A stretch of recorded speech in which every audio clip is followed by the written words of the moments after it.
When you go to your local nursery, you mightn't think about it, but there's bargains everywhere. Now, what do I mean by that? Well, there's stacks of plants, when you look at them, particularly the ones that grow in clumps and things, that you can chop up. So you might buy one plant, but you could finish up with 4, 6, 8, 10, or even more.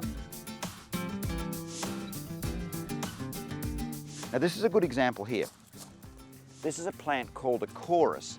It's a lovely thing. It sort of looks a bit like mondo grass. This one, by the way, will grow in any average garden position. It's quite happy, very hardy. Loves a swamp, so you can put this actually in the water in your fish pond. Now, these are $8.50 for that size, and this one here, you'd get at least 3, but you could get 4 or 5 plants out of this, and they grow quite quickly.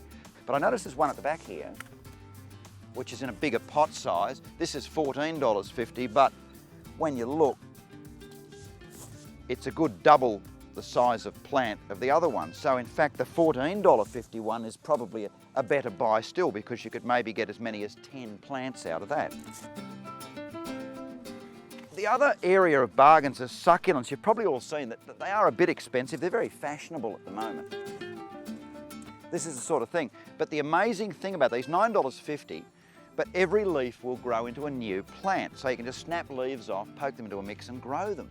So for $9.50, you could actually have possibly close to 100 plants out of that one pot, and it's only a matter of 6 months or so, and they're getting quite large and growing really well. So you've got to go on the Scrounge a bit, look for your right prices, look for plants that can be chopped up. I know what you're thinking. How do you chop them up? Well, actually, this is very simple, and you can't really do anything wrong.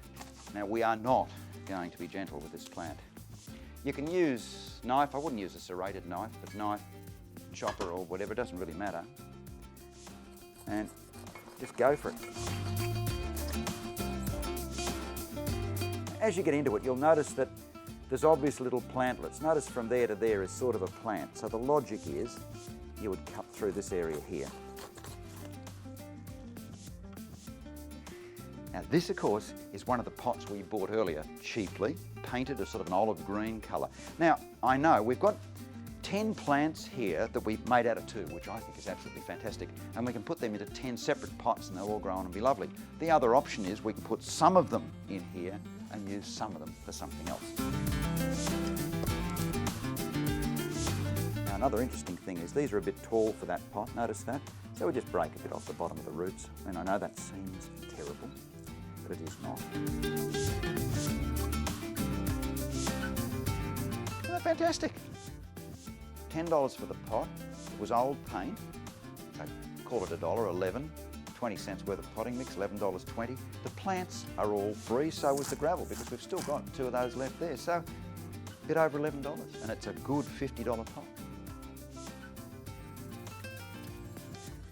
This is the relatively cheap succulent that we bought at the nursery. For the purists, it's not just a succulent, it's an echeveria. Anyway, there you are. Now, there's a whole lot of plants in this, and there's all sorts of things you can do with it. By the way, succulents are brittle.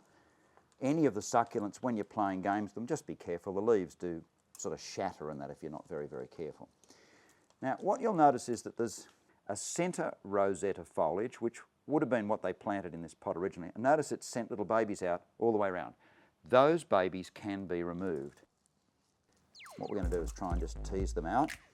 And what we might do is pot up a larger pot with them. You don't need to get roots on the bottom of them. Just a bit of stem, and they'll be fine. Here's some river sand. We've got some potting mix in here. So all I'm going to do, it's sort of roughly 50-50. You can see just mixing the river sand and the potting mix together. Now, all we've got to do to make up a really nice arrangement is just tuck these in.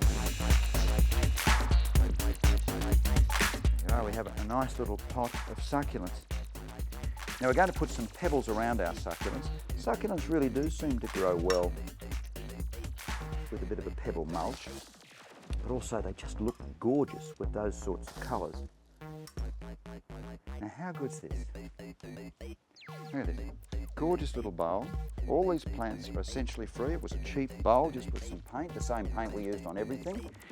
And we still have one large echeveria in the pot, ready to grow back and produce another stack of plants. How good's that?